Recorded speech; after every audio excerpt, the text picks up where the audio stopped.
Dear student, मैं उस्मान भैया geography part 2 जिसमें the world population distribution density and growth विश्व जनसंख्या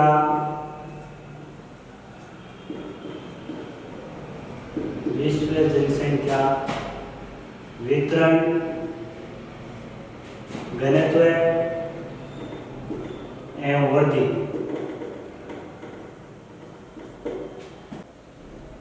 प्राय विद्यार्थियों की ये मांग रहती है कि आप बढ़िया तरीके से हमें रिकॉर्डेड क्लास दो सक, तो मैंने प्रयास किया। आपके सामने chapter number human geography fundamental of human geography chapter number 2 लेके आया हूँ। इससे पहले चैप्टर लेके आए थे मानव भूगोल की प्रकृति एवं विषय चैप्टर।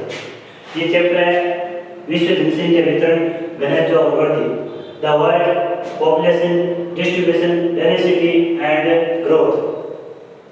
इस चैप्टर में अपन विश्व की जनसंख्या के वितरण घनत्व और वृद्धि के बारे में बात करेंगे और इनके अलावा आपको अवगत करवा दूं कि अभी इस बार अन्य वर्ष के बाद BSTC प्री के जो फॉरम है वो स्टार्ट हो चुके हैं और 31 दिसंबर तक फार्म भरे गए थे। पीछे के वर्षों में फार्म है वो आपके मार्च में भरे जाते थे, इस बार दिसंबर माह में भरे जा रहे हैं और हमारा नया बेंच है वो भी 15 मार्च से शुरू हो जाएगा। जैसे ही 12th क्लास के एग्जाम कंप्लीट होते हैं उसके तुरंत बाद मेरा ये प्रयास इस YouTube क्लास के पीछे उद्देश्य था कि बच्चों को बेहतर से बेहतर कंटेंट हम उपलब्ध करा सके। और मैं निजी शिक्षण संस्था में कार्य कर रहा हूँ, तो सरल सी बात है, महाराणी में कहावत है कि युग में बड़ों को नहीं जब तक ही विचार होने वाले, अर्थात आपको एक बेहतर मेंटोर, बेहतर मार्गदर्शक, पथ प्रदर्शक नहीं मिल जाता है और बेहतर गुरु नहीं मिल जाता है, तब तक आप अपनी मंजिल तक नहीं पहुंच पाते। क्योंकि मैं खुद एक निजी शिक्षण संस्था में कार्य कर रहा हूं, तो इस चीज़ का मुझे अच्छी तरीके से पता है कि अगर बेहतर आपके मेंटर मिल जाए, अच्छे मार्गदर्शक मिल जाए, तो आप जल्द ही मुकाम हासिल कर सकते हो। इस चीज़ को हमने अच्छी तरीके से वापा और अच्छी तरीके से महसूस भी किया कि जिस तरीके से हमें एक बेहतर मार्गदर्शक से हम वंचित रहे थे, हम चाहते हैं कि हमारे जो स्टूडेंट है वो ऐसा उनके साथ में हो, वो भी एक बेहतरीन मंजिल तक पहुँचे और अच्छे मेंटर के रूप में उन्हें और अच्छे शिक्षक उन्हें मिले। अब हम बात करें मानव भूगोल चैप्टर नंबर 2 की। इस चैप्टर में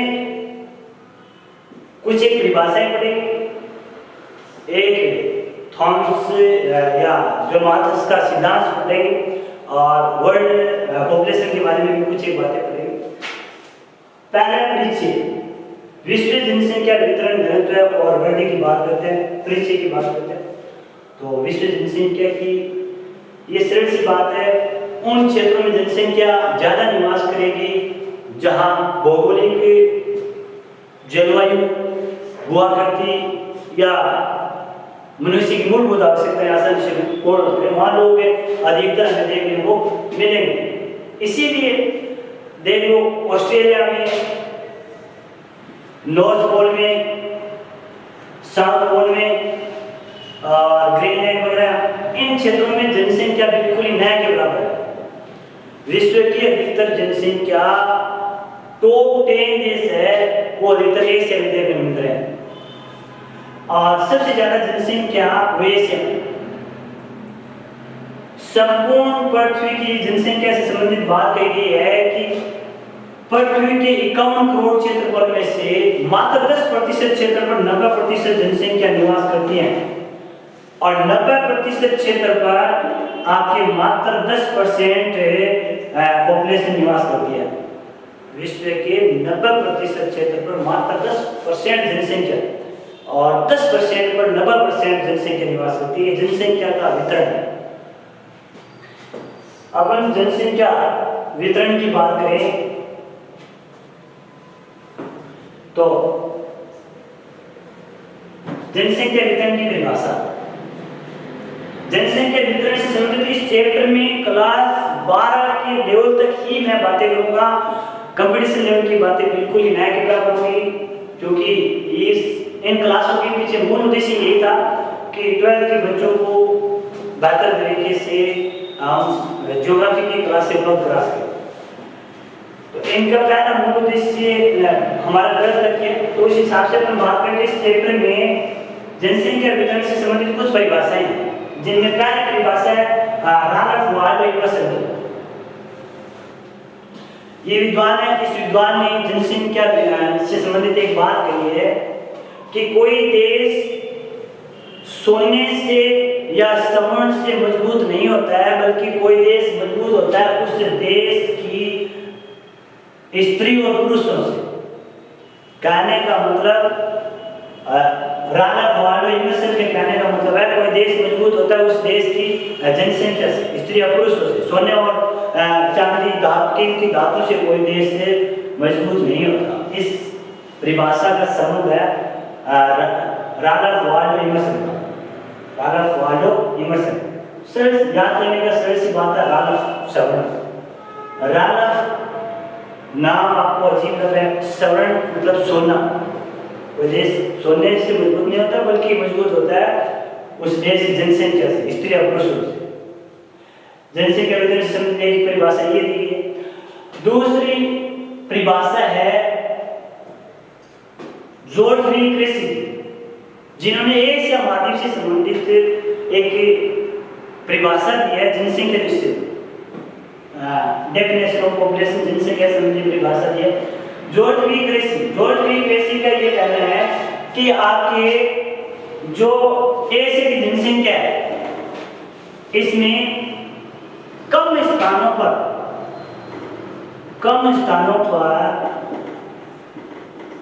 अधिक लोग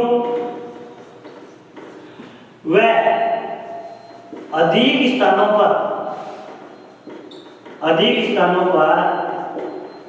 कम लोग निवास करते हैं। ये परिभाषा किसकी है? जोडफ्री क्रेसी। कम स्थानों पर अधिक स्थानों पर कम लोग निवास करते हैं। तो इसका मतलब ये क्या विपरीत है? स्थान कम है, जनसंख्या ज्यादा है, जनसंख्या ज्यादा है, स्थान कम। इसका मतलब ये क्या हो रहा है? क्रॉस हो रहा है। क्या हो रहा है? क्रॉस हो रहा है। और नाम क्या है? क्रेसी। आप इस तरीके से भी याद कर सकते हो। याद करने का तरीका है, बस कैसे भी याद होना चाहिए। क्रेसी, जोडफ्री क्रेसी। क्रेसी मतलब क्रॉस। क्या हो रहा है? हालांकि क्रेसी शब्द का कोई अर्थ क्रॉस नहीं होता है।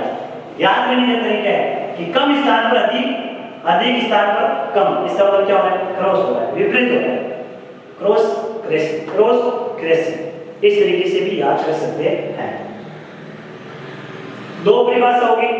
तीसरी परिभाषा है जॉन माल्थस की। जॉन माल्थस ने परिभाषा दी है, जनसंख्या से संबंधित परिभाषा दी है, जनसंख्या से संबंधित उसका कथन है। जॉन माल्थस का ये मानना है कि आने वाला समय ऐसा होगा, एक ऐसा दौर आएगा जिसमें आपके जनसंख्या गुणोत्तर में वृद्धि होगी और संसाधनों में कमी होगी। उसके कहने का मतलब ये था कि जनसंख्या अत्यधिक बढ़ी होगी और खाद्य आपूर्ति नहीं होगी। भूखमरी की वजह से लोग आपस में काटने, मारने, पीटने और महामारियां, अपराध, ये सब होगी। जॉन माल्थस ने एक बात कही थी कि जो आने वाला दौर है, उस दौर में जनसंख्या से संबंधित जॉन माल्थस का एक ही कथन था। जॉन माल्थस कह रहा है कि आपकी जो जनसंख्या है वो गुणोत्तर बढ़ेगी। जनसंख्या आपके गुणोत्तर बढ़ेगी। 2, 4, 8, 16, 32, 64 इस तरीके से जनसंख्या में गुणोत्तर वृद्धि होगी। जनसंख्या में क्या होगी? गुणोत्तर वृद्धि होगी। और आपके संसाधनों में भारी कमी आएगी। संसाधन इसी तरीके से बढ़ेंगे लगातार, लेकिन संसाधन के बजाय जनसंख्या क्या हो रही है, डबल बढ़ रही है, गुणोत्तर बढ़ रही है। इस वजह से जॉन माल्थस ने एक बात कही थी कि आने वाला दौर ऐसा आएगा कि जनसंख्या आपके लगातार तीव्र गति से गुणोत्तर में वृद्धि होगी, संसाधनों में कमी होगी, और ऐसा दौर आएगा कि लोग खाद्य आपूर्ति की वजह से एक दूसरे को मारेंगे और अनेक महामारियां फैलेंगी, और इस तरीके से धीरे धीरे ऐसा वक्त आएगा कि लोग सारे के सारे सिस्टम खत्म होने पर उतर जाएंगे। ये बात कही थी किसने? जॉन माल्थस ने। दोबारा सुन लेना, जनसंख्या से संबंधित कथन की बात करें तो 3 कथन है इस चैप्टर में। कोई देश सोने चांदी से मजबूत नहीं होता है, बल्कि उस देश की जनसंख्या से होता है, या स्त्री या पुरुषों से होता है। ये बात कही थी रानफ वाल्डरनेस ने। कम स्थान पर अधिक स्थान पर कम, मतलब क्रॉस हुआ है, मतलब Cressey, George B Cressey. John Malthus ने क्या कहा? संसाधनों में कमी आएगी, जनसंख्या तीव्र गति से वृद्धि होगी, गुणोत्तर में वृद्धि होगी, संसाधन में कमी आएगी, लोग ऐसा वक्त आएंगे कि एक दूसरे को मारेंगे और महामारियां फैलेगी, और इस प्रकार जनसंख्या है तीव्र गति से बढ़ेगी। ये बात कही थी जॉन माल्थस ने। बाकी जॉन माल्थस का सिद्धांत अपन लास्ट में पढ़ेंगे, जनांगीय संक्रमण सिद्धांत। यहाँ तक की बातें आपके क्लियर होगी। उसके बाद में बात करते हैं जनसंख्या वितरण की। किसी क्षेत्र विशेष में लोगों का असमान रूप से निवास करना जनसंख्या वितरण कहलाता है। भारत में सबसे ज्यादा असमान जो वितरण है, बात करते हैं असमान वितरण की, तो भारत में सबसे ज्यादा असमान वितरण है वो असम में देखने को मिलती है। भारत में सबसे ज्यादा असमान जनसंख्या वितरण होना है असम में। हमने भारत अर्थव्यवस्था भूगोल पुस्तक में अच्छी तरीके से पढ़ा था। असमान वितरण सबसे ज्यादा जनसंख्या हो असम में। जनसंख्या वितरण से परिभाषाएं कथाएं हमने पढ़ लिया। उसके बाद में जनसंख्या घनत्व, जनसंख्या घनत्व की बात करें तो प्रति वर्ग इकाई में या प्रति वर्ग किलोमीटर में निवास करने वाले लोगों की संख्या को जनसंख्या घनत्व कहा जाता है। प्रति वर्ग इकाई या प्रति वर्ग किलोमीटर में निवास करने वाले लोगों की संख्या जनसंख्या घनत्व कहलाता है। जैसे मान लो 1 किलोमीटर ये कोई क्षेत्र है, ठीक है, इसमें कितने लोग निवास कर रहे हैं, बस ये क्या है, जनसंख्या घनत्व। प्रति वर्ग किलोमीटर दायरे में निवास करने वाले लोगों की संख्या क्या कहते हैं, जनसंख्या घनत्व, ठीक है। जनसंख्या घनत्व इस पुस्तक के साथ साथ मैं आपको साथ में उस पुस्तक की कुछ आगे बता देता हूँ। जैसे हमने वहाँ पढ़े थे जनसंख्या वितरण घनत्व, भारत में सबसे ज्यादा जनसंख्या घनत्व बिहार का हमने पढ़ा 1102 व्यक्ति प्रति वर्ग किलोमीटर। उसके बाद में 2 नंबर पश्चिम बंगाल 1026, और सबसे कम हमने पढ़ा था अरुणाचल प्रदेश 17। ये भी बताता है अरुणाचल प्रदेश और राजस्थान में जैसे जनसंख्या घनत्व समान है दोनों का 17, ठीक है। और यहाँ तो जनसंख्या वितरण, इनके अलावा जनसंख्या की बात करते हैं विश्व में सबसे ज्यादा जनसंख्या कहाँ है। जनसंख्या की बात करें तो विश्व में सबसे ज्यादा जनसंख्या 2011 के आंकड़ों के हिसाब से अपन पढ़ते चीन के और भारत की दूसरे स्थान पर है। लेकिन वर्तमान में जैसे अभी तो आपको 2011 के आंकड़े पढ़ने, बाकी नवीनतम जो आंकड़े आएंगे उसमें लगभग मान्यता है कि भारत की जनसंख्या 144 करोड़ प्लस हो गई है। 144 करोड़ प्लस, इसका मतलब भारत विश्व जनसंख्या में पहले स्थान पर आ गया। टॉप 10 देश है, उसमें एशिया के देश है जनसंख्या में सबसे ज्यादा जनसंख्या वाले देश एशिया महाद्वीप के, क्योंकि जनसंख्या अपन संपूर्ण ग्लोब में बात करें तो मध्य अक्षांश क्षेत्र है, उसमें सबसे ज्यादा देखने मिलती है, क्योंकि वो जलवायु है, वो उष्णकटिबंधीय जलवायु है और लोगों में अनुकूल जलवायु है, जिसकी वजह से वहां जनसंख्या आपके सबसे ज्यादा देखने मिलती है। भारत की जनसंख्या इतनी तीव्र गति से बढ़ रही है, भारत वर्तमान में पहले स्थान की तरफ जा रहा है 144। ऐसा माना जाता है कि भारत में हर वर्ष एक ऑस्ट्रेलिया पैदा हो जाता है, इतनी जनसंख्या बढ़ रही है। ऑस्ट्रेलिया की टोटल जनसंख्या, जितनी ऑस्ट्रेलिया की जनसंख्या है उतनी जनसंख्या, तो उतने लोग तो भारत में आगे पैदा होते हैं। इसका मतलब हर वर्ष भारत में ऑस्ट्रेलिया तैयार हो रहा है, इतनी तीव्र गति से भारत की जनसंख्या बढ़ रही है। अब इसके बाद में अपन बात करेंगे जनसंख्या वृद्धि की। जनसंख्या वृद्धि की बात करते हैं तो जनसंख्या वृद्धि की परिभाषा किसे करेंगे? किसी जनसंख्या वृद्धि सरल सी परिभाषा है जनसंख्या वृद्धि। जनसंख्या वृद्धि का मतलब ये नहीं है कि जनसंख्या का बढ़ना। जनसंख्या वृद्धि का मतलब है किन्हीं दो निश्चित समय अंतरालों के बीच, किन्हीं दो निश्चित समय अंतराल, किन्हीं दो निश्चित समय अंतराल के बीच जनसंख्या में होने वाले परिवर्तन को जनसंख्या वृद्धि कहा जाता है। किन्हीं दो निश्चित समय अंतरालों के बीच जनसंख्या में होने वाले परिवर्तन को जनसंख्या वृद्धि कहा जाता है। अब ये वृद्धि धनात्मक भी हो सकती है और ऋणात्मक भी हो सकती है, अर्थात जनसंख्या आपके बढ़ भी सकती है और जनसंख्या आपके घट भी सकती है। जनसंख्या आपके बढ़ भी सकती है और घट भी सकती है। कभी कभार क्या होता है, प्राय विद्यार्थी के दिमाग में ये चलता है कि जनसंख्या वृद्धि मतलब जनसंख्या बढ़ना। नहीं, जनसंख्या वृद्धि मतलब किन्हीं दो निश्चित समय अंतराल के बीच जनसंख्या में होने वाले परिवर्तन को जनसंख्या वृद्धि कहते हैं। और ये धनात्मक हो सकती है, ऋणात्मक हो सकती है, ये घट भी सकती है और बढ़ भी सकती है। जैसे अपन बात करें भारत में अगर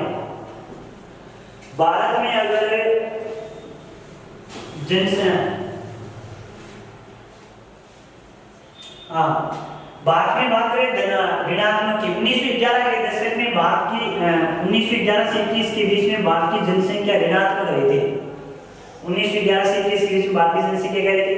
ऋणात्मक।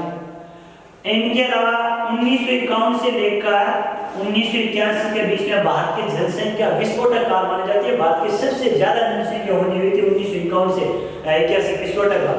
तो ये क्या हो गया? धनात्मक और ऋणात्मक। 1911 से 21 के बीच के दशक में जो समय था इसमें भारत की कमी आई थी अन्य जनगणना के बजाय, इसलिए ये क्या हो गया? ऋणात्मक और ये धनात्मक। तो ये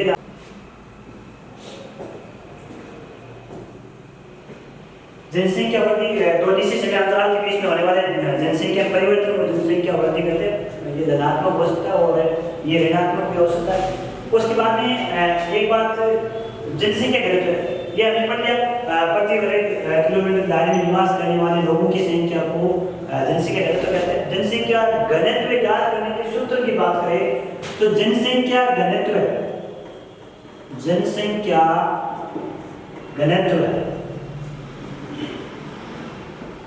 जनसंख्या घनत्व मतलब पॉपुलेशन डेंसिटी बराबर आपके हो जाएगा टोटल कुल पॉपुलेशन अपॉन एरिया। जनसंख्या घनत्व बराबर कुल जनसंख्या आपके कुल जनसंख्या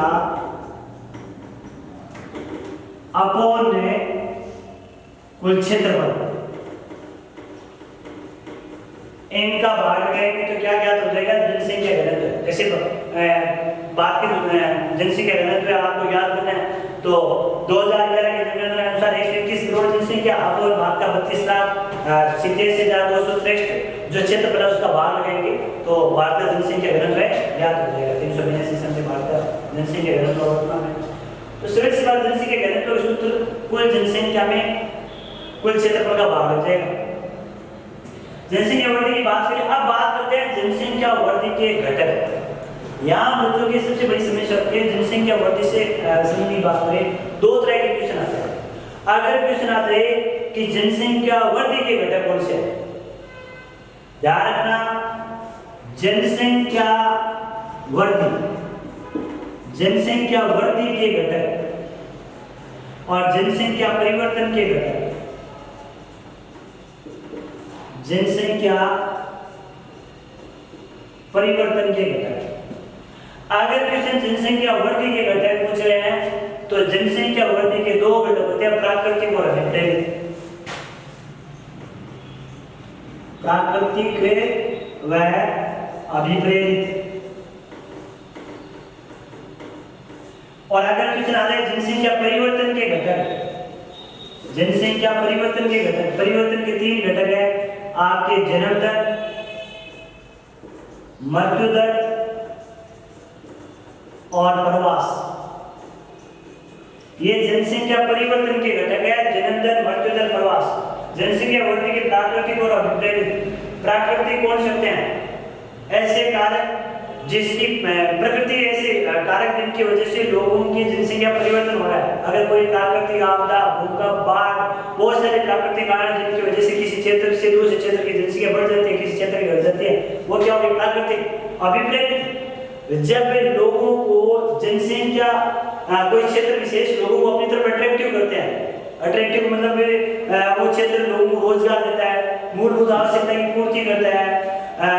इनके अलावा मूलभूत आवश्यकता मतलब चिकित्सा है, शिक्षा है, वो जो भी अपने सामान्य जरूरत की आवश्यकता अगर पूर्ति करे तो लोग उस क्षेत्र की ओर अपने आप आकर्षित होंगे।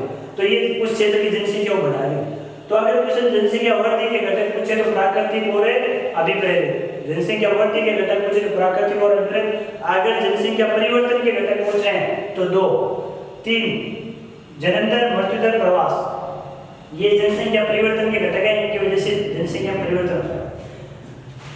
अब इनकी बात करते हैं, जन्म दर, मृत्यु दर, प्रवास। किसी वर्ष विशेष में 1000 व्यक्तियों के पीछे जन्म लेने वालों की संख्या जन्म दर कहलाती है। किसी क्षेत्र में किसी वर्ष विशेष के दौरान 1000 व्यक्तियों के पीछे जन्म लेने वालों की संख्या क्या कहलाएगी? जन्म दर। किसी क्षेत्र में किसी वर्ष विशेष में या किसी क्षेत्र में एक वर्ष के दौरान 1000 व्यक्तियों के पीछे मरने वालों की संख्या क्या कहलाएगी? मृत्यु दर।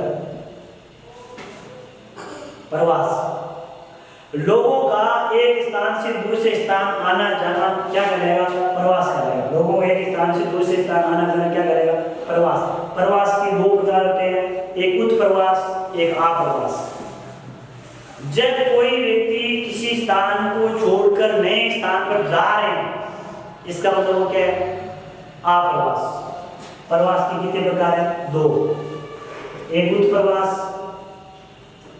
और एक आप्रवास। जब कोई व्यक्ति किसी स्थान को छोड़कर जा रहे हैं तो आपके उत्प्रवास, जहां से छोड़कर जा रहे हैं, इसका मतलब वो इन लोगों के लिए क्या हो गया? उत्प्रवास। नई जगह जाएंगे तो उनके लिए क्या हो आए हैं? तो आप्रवास। अगर कोई व्यक्ति किसी क्षेत्र विशेष को छोड़कर नए स्थान की तरफ जा रहे हैं, इसका मतलब वो क्या है? आप्रवास। याद रखने का परिभाषा एक ही तरीका है, नए स्थान पर जा रहे हैं इसका मतलब वो आप्रवास है, छोड़कर जा रहे हैं इसका मतलब प्रवास है, आने जाने की प्रक्रिया इसका मतलब वो क्या है? प्रवास है। ये जनसंख्या परिवर्तन के घटक हो गए, जन्म दर, मृत्यु दर और प्रवास। वृद्धि के घटक हो गए प्राकृतिक और अभिप्रेरित। अब अपने इस चैप्टर में आगे की बात करें, सबसे इंपॉर्टेंट जो बात है वो यही है, यहां से आपको अगर एग्जामिनर को प्रभावित करना है, आप चाहते हैं कि आपके नंबर 56 में से 54 55 ही नहीं हो बल्कि 56 में से 56 हो, तो अब आपको इन चीजों का विशेष ध्यान रखना है।